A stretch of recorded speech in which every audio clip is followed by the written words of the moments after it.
Okay, in this video, we're not talking about when to use this training. We're talking about how to troubleshoot your offer. And I'll get my big fat head out of the way. This is for when you want to get a fundamental understanding of what makes something a good offer, when you want to avoid selling an offer that nobody wants, when you want to make sure that your offer could be working better, or you want to avoid when your offer is not working as well as you would want to. Sorry, that didn't make much sense, but you want to increase your sales velocity and book more calls. That's basically the short version of it. You're not sure if you should either double down, get a new offer, or what, but the short version is that you want to make a lot of money. So in this training, what we're covering is what is the problem most of the time with your offer, how to know if you have an offer problem, the questions to ask yourself to make it better, what to do, and how to make it work. Let's go. So some essential background knowledge on this topic. I've been talking about this topic a lot recently on the channel. It's really important. I think every video I'm just sort of explaining, just getting a bit of just almost deepening my own knowledge as I'm being forced to explain it better and better and better and make it more simpler and more actionable. So check out this video, the best type of offer in 2024. Another one that's important to watch is how to get clients without a dumb guarantee. Your cold emails will never work without knowing this. That was a good one. Your cold emails, or why your cold emails aren't working. That was another good one. How to sell services to strangers. How I 5x lead flow in 7 days. And I know that was a lot of videos, but the reason for that is because, like I said, each video is building on the last one. So hopefully this one just kind of ties a bow on it all, because I probably won't talk about this as much in the future, at least for a little while, but I want to just tie a bow on it, like I said. So basically the short version is the reason someone wouldn't convert is that they don't see value in the offer, or they're unqualified, meaning it's not the right time, they don't have the right budget, or they don't have the right need. So if you want to break down these reasons why they wouldn't buy, number one, they don't believe you can get the thing for them. They don't want the thing in general, or the thing isn't good enough to get their attention. So if they don't want to buy, if you want to reverse engineer that, it's because of one of these four things. Number one, what outcome are you promising? Is the outcome good enough? Do they actually want the thing? If you can verify that they actually want the thing, you've done half the battle. And I might make my big fat head a bit bigger here. If you can verify that they want the thing, you have done half the battle. Absolutely crazy, because then you can figure out, okay, now instead of focusing on do they want the thing, I can focus on optimizing for the other stuff. I can focus on do they believe I'll get it? How long is it going to take? Can I get it faster? How hard is it to get? But it all starts with do they want the thing? Then you can think, do they believe they're going to get the thing? How much do they believe they're going to get the thing? How long does it take to get it? Is it fast enough? How hard is it to get it? Do they need to do too much of the work? Do they not believe it? Because then if you think about it, all of the other objections that you have, for example, my market is too saturated, too competitive, or, I can't get clients, cold email doesn't work, paid ads don't work. All of the other stuff actually gets encapsulated in one of these things. So if your market is saturated and it's competitive, it's probably because they don't believe you when you make these weird claims, trying to compete against other people. Do they still want the thing? Like email marketing, landing pages, Facebook ads for e-commerce, Facebook ads for whoever, it doesn't matter. Do they want the thing? Is it beneficial for someone to get this outcome that you're promising? If you were promising something like, hey, I'll send you some emails, sometimes you're not going to get nearly as good of a result as someone says, hey, I'm going to promise you're going to get this outcome. Like I've got here, the dream outcome, or like Hormozi's got there, shout out Hormozi, like he's promising that the dream outcome, a little bit more appealing than can I do these emails. So then once you can validate, okay, they would want that outcome, then it's do they believe they're going to get it? And how much do they believe? So you can see how it breaks down. So we'll go a little bit deeper on this. Dream outcomes. Why it's important. Would you rather go to Hawaii or would you rather go to Pakistan? With all due respect to Pakistan, I'm sure it's a great place. I've never been there. Never been to Hawaii either. But Hawaii looks really sunny and it's really, really cool. Looks really great. So I'm going to go to Hawaii. So the question is, would you rather pay more? Would you pay more to increase your show rate or to add an extra $100,000 a month? For some people, it might be that the show rate is worth more than $100,000 a month. That's only for some people. For some people, it would be worth more to add $100,000 a month. It's really easy how you can see, oh wow, that is how an offer would make sense for one person and not make sense for another. Oh, what? How does that work? It's crazy. But you can see. Reduce the big fat head. So when it comes to understanding perception of value, this is really important. I'm going to keep repeating this until it is fundamentally understood. If someone's not converting, it's because what you're offering is not valuable in their eyes. Like I said, not every offer is for everyone. For one person, increasing their show rate by 20% might mean they add an extra 50 to 100 grand a month. For the other person, increasing their show rate by 50% is going to make them $0 extra. Like some people, it just doesn't matter. So you want to compare these two. Do you want these emails, or would you like to double the CVR on your list? Which is more valuable? Objectively speaking, almost any e-com brand would absolutely love to double their CVR on their list because they can actually perceive that value. They actually see that as something, excuse me, that is valuable. So it's important that you think about it that way.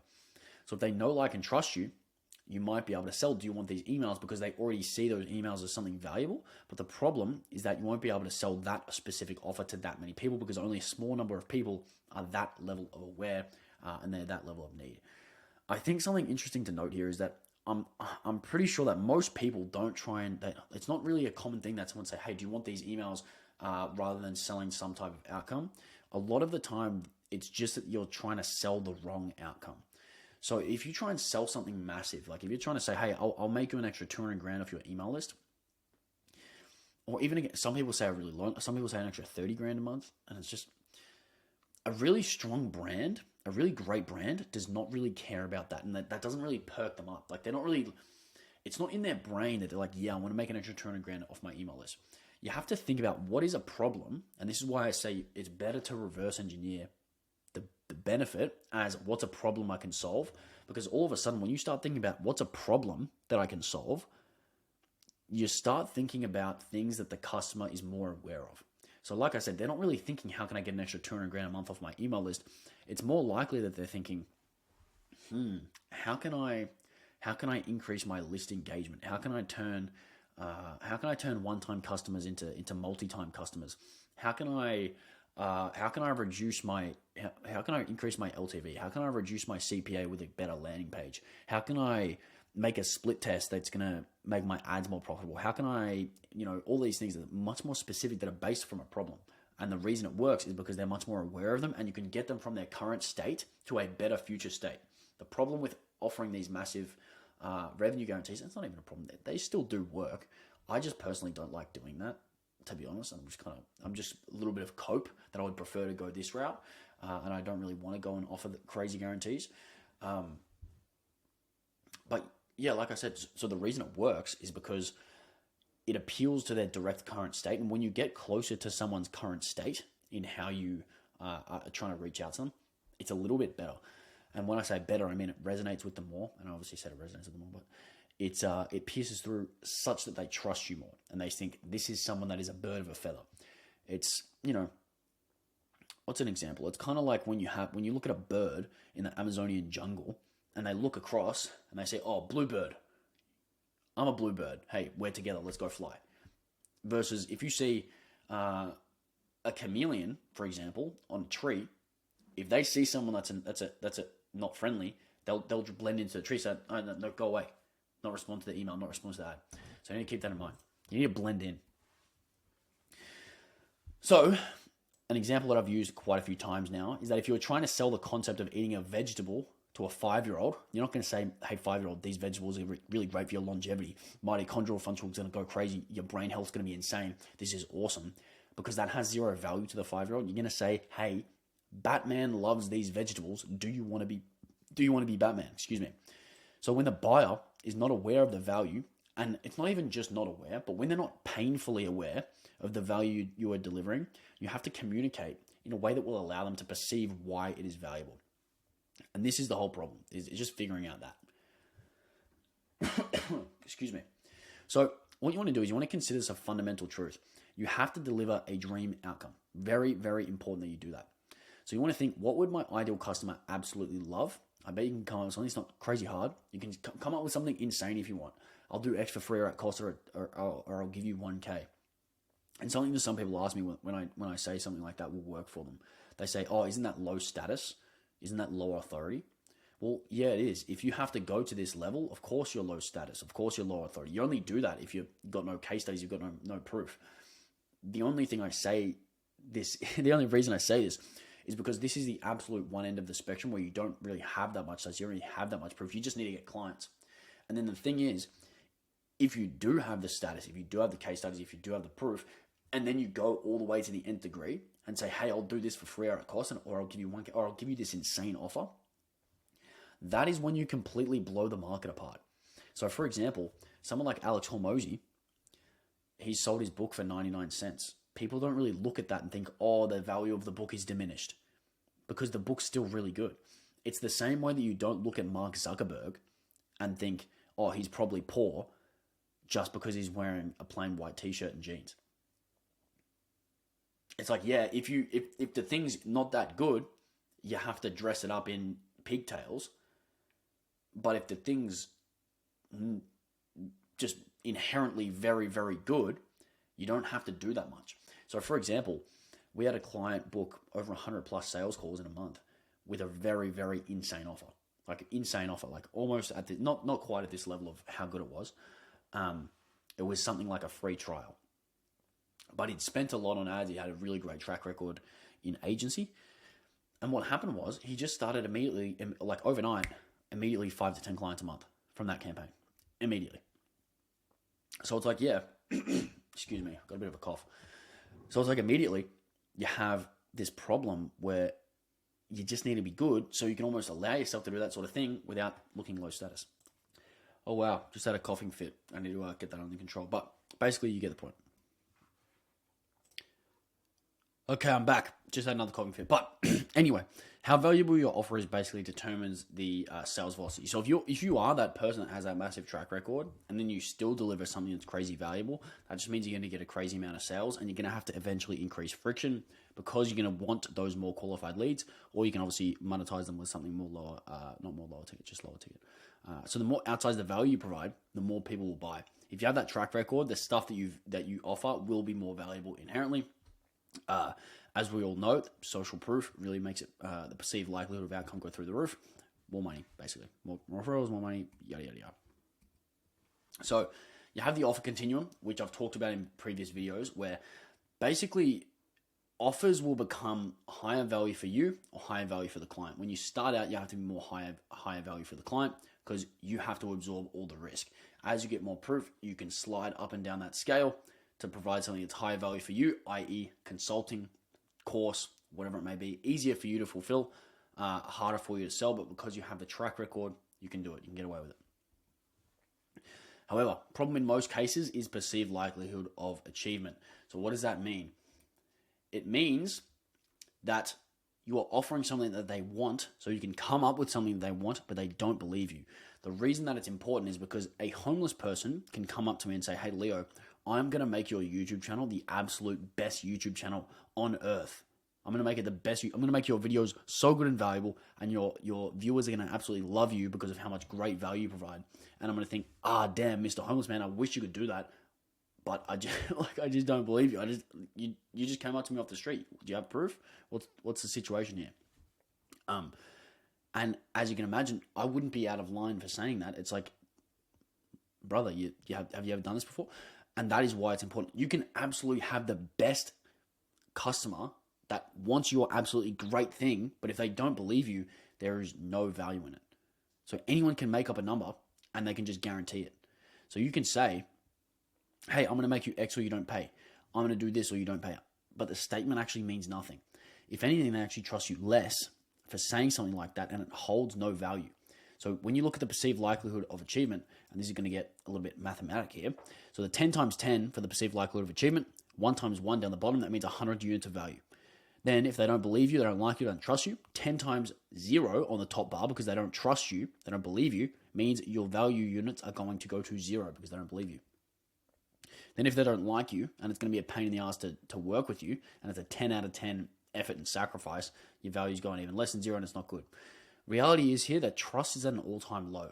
Most people have been burned by an agency in some way or another. If they run an agency, if they run an e-com business, if they run an agency, they run a software, they run anything, coaching, consulting, doesn't matter. Everyone's probably worked with an agency or they've known someone that's worked with an agency. They just don't have a good reputation. It's almost like the sales guys back in the day after Jordan Belfort and that sort of thing, the car salesman. The agency's almost getting that reputation at this point. So you have to think, it's the same as after you get heartbroken. The first time that you get heartbroken, or before you get heartbroken for the first time, you're 100% vulnerable with a partner, it doesn't matter. Then after you get heartbroken at age 17, you never trust ever again, still in love with your ex at age 38, and your second love, eventually becomes much less vulnerable. You don't want to open up as much. You've been burnt. You don't want to. You got commitment issues. You got trust issues. Yada yada yada. I don't know about you. I'm not saying this is me. I'm not saying this is you, but it's some people. So like I said, when they don't believe you, there's no value, and trust is a huge problem right now in the market. If they did trust you, you could create something like this. So for someone who's built trust, their services and products have a much higher value. So using the Hormozi example, I always talk about him, you would believe that talking with him would lead to a result, which means you'd be willing to pay more, which signals higher value. So if you've got the exact same dream outcome, but you really, really think it's going to work, your value units go all the way up to 1,000. So who you are actually impacts the value. And the reason I say this is because, like I said, in this video, we're talking about troubleshooting your offer, and you really need to know, is it that they don't want the thing? Is it they don't believe you? Is it that they just don't want to talk to you? Is it that it's too hard? You need to be thinking through these things at different times. So who you are actually impacts the value of what you're delivering. And remember, someone will only buy something if they see the value in it, and if they're not buying it, it's because they don't see the value in it. So if you can determine it's not that they don't have the budget, it's not that they don't need it, and it's not the timing, then it's either they don't want the thing itself, or they don't want you, or they don't believe you. So you have to really break these things down. And like I said, who you are impacts the value. So you would pay Hormozi a lot of money for consulting. That's because you would believe that it would work. But if you aren't Hormozi and you tried to charge the same prices as him, it would be a terrible offer unless you have that level of authority. So a lot of people will see other people saying, oh, he charges X, he charges Y, they charge Y. I should do the same. But it's just not the case. It doesn't work that way. The solution here is that if you are the problem, so if the offer is not valuable enough because they don't believe in your claims, they don't trust you, you need to build yourself up to be someone worth interacting with. So increase the value of your offer by making them certain that you can get their dream outcome. So that's great content, that's great client results, that's gathering unique insights while doing your fulfillment. So finding better, more effective ways to execute different things. So for example, finding an SEO hack would be a really good thing. So then you have this insight, you can use that and makes them think it's going to work, makes them think you're an expert. Or you can do free and cheap work to get case studies and build up your track record. Caveat, everything just relies on being really, really good. If you are really, really good, you can do basically anything, and it's going to work 10 times better than the person who hyper optimizes a funnel but completely sucks. So the stuff just has to be really good because it's going to make them think it's going to work if you're really, really good. Then you look at something like time delay. This is another big, big thing. So for example, I am notorious for never ordering Uber Eats from anywhere that is more than 30 minutes away. It's just way too far. I'd rather pay an extra $10 to get the exact same food somewhere closer that will deliver in 10 minutes. And the reason for that is that I am in pain, I'm hungry, and I want a solution as soon as possible. Exact same thing with your prospect. They are in pain, they have no leads, and they want a solution as soon as possible by getting more leads. So if it takes 17 months to get the leads, it's not as valuable as if it takes 5 seconds. So the lesson in there is that it's simple. It's not easy. What you need to be thinking is, can I change the order of what I'm doing to deliver value faster? Because when you're thinking delivering leads, it can take time, but at the same time, you can kind of deliver them faster. So how can you deliver that faster? If I only had 7 days to set everything up, what would I do? If I had to have everything ready before the onboarding call I have with a client, what would I need to do? How fast can I deliver a win once I sign a client? Because the thing is, when it comes to an agency, it's not always about getting a big outcome, which might be getting a certain amount of leads, getting a certain conversion rate. It's also about delivering really fast wins as soon as possible so you can differentiate from a lot of the other agencies that exist and help the client feel good about the decision to work with you. So for example, delivering ad creatives within a few days or even faster than that. Delivering a lead list within hours of signing client, email copywriting done within 24 hours of signing client, and even before the onboarding call. Maybe you have a full plan before the onboarding call. Maybe, this would be completely insane, maybe you have the ability to get some sort of massive sending pool of leads, like one of those lead platforms, and you actually farm these leads that when you sign a client in a certain industry, you can just deliver them leads straight away. Without even telling them on the sales call that that's what they're getting. You can just deliver lead. Hey, I've got a lead on the phone already. If you have a call center or something like that, and then the same day they get closed, you're already dialing, and you deliver them a lead saying, how would that make the client feel? And obviously that's not something I'm saying, hey, you need to go out and do this immediately. That's just something to think about, and it's something about, here are the beliefs to hold. You know, in my opinion, these things are more about hustle than anything else. If you really wanted to do this, and you can just institutionalize it. So you can just make it such that in your company, when a client gets onboarded, someone handles their account immediately. They get in Slack. All right, boom, we're making some ad creatives, or boom, we're making some email copy. It's just about how you run the company more than anything else. So then you have effort and sacrifice. This is another thing, just for reducing friction. The reason this is important, again, same reason Uber Eats still have a business. Getting takeaway 10x easier than cooking. Anyone would they'll pay more for takeout than they would for their own food because it's way less effort. So how can you make it easier? How can you make it shorter and faster? How can you make it easier to consume? So having multiple versions from audio, PDF, video, etc. A big part of this with an agency is that you want them to be able to turn their brain off. So you don't want the client to be thinking, is that guy even doing anything? You want to make sure that you're frequently updating them. You're taking notes on their calls. You and your team actually show up the right way every single time. Makes a world of difference. Absolutely world of difference. The agencies that I've worked with, the absolute best ones, they just send me a loom. They just explain everything that they're doing. I just don't have, you've already got the team to worry about. You've already got all these other things to worry about. You don't need to worry about the agency. That's what they think. That's why they're hiring you, because they could have gone in-house. I think the thing that a lot of agencies don't understand is that they could have just gone in-house. They could have brought someone in, trained them up, and eventually they would have been perfect. But the reason they went with you was because you are more experienced, ideally, you have a better track record, and they don't have to worry as much about you. It's a done-for-you solution because they don't want to do it themselves. They don't want to have to worry about it. So if you can take that away, all of a sudden you become really, really valuable. So the questions to ask yourself here are, number one, am I providing an outcome that would be seen as very valuable? Number two, is it reasonable to assume that my offer is so good that my potential customer would be misguided to say no to me? Does my ideal customer understand the value I'm delivering? Is it reasonable to assume that my ideal customer would believe me when I'm making certain claims? Number five, what do I need to do for them to believe me and to trust me? Number six, how can I rearrange my services to deliver value faster? Number seven, how can I introduce touch points and leveraged assets, so guides, models, courses, etc., that would reduce the friction that my customer would have when receiving my service? And I'm sorry for coughing so much. I need to maybe get some medicine or something. So this is the series to run you through, basically to figure out where is the bottleneck and how do I solve these bottlenecks. So for example, if you're not providing an outcome that's very valuable, you need to test your outcome. If it's not reasonable to assume that your offer is so good that your customer would be misguided to say no to you, you need to make it such. And like I said, it can either be the dream outcome or this might be the value in you. It might be your track record. So if you need to build your track record, that's just what you need to do at that time.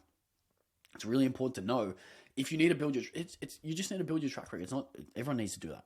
It's not as if it's just you. It's just, okay, if my offer isn't seen as valuable enough because I haven't done it enough times, you just do it more. It's not rocket science. All of these things that I think are very objective. Okay, if my customer doesn't understand the value I'm delivering because they're not in that state, they're not in that current state, and I need to deliver a different transformation, boom, deliver a different one. If I need to build my track record, boom, do a different one. If I need to charge less because it's going to get me more sales and make me more money, boom, just do that. That's just what you do. So it's just a sequence of thinking which one of these is the bottleneck. And then if you really brainstorm in your head, okay, my customer doesn't see the thing I'm selling as valuable, boom. You can think of that. Most people that are in this space are very creative. They're very, very smart. It's just that they don't always have the framework to think through things. So now, hopefully now they have this framework, it's going to be helpful and you can go from there. So just think, do I need to give them more value?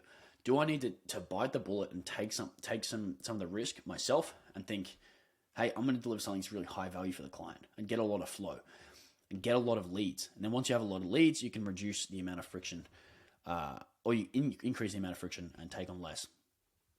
So what to do about this? Here's some action steps from this video. So you can reflect on these questions that I just asked. Go back, pause the video. You can write down answers to all of them and be brutally honest. And then you can brainstorm 3 solutions per question that will give you direction on how to solve these things. And you can actually think for yourself. So not say screw you and go think for yourself, but you can think for yourself. And what I want you to do is join the school group. School.com/1000x leads, and you can drop those action points in the chat and I'll give you feedback. So I'm not saying go screw you, you're on your own. I'll do that completely for free. Don't worry about it. Obviously, it's a free group for our main program, but you don't have to join anyway if you don't want to. That's all good. Hopefully that was valuable. And just to give you an example, so for my prospects don't believe me, that's my bottleneck. What do you need to do? You need to get more case studies, get better content, do more free work, make a better lead magnet so they have you prove your competence a bit more, and you can also deploy an offer that is lower commitment to prove you're good. So that's just an example of some practice solutions. So you don't have to totally think for yourself. You're not completely left out in the cold. But like I said, join the free group if you're interested in getting some personalized feedback. And I'll see you in the next video. Like, subscribe, join the free group, join 1000x leads, all that good stuff. Cool. Talk to you soon.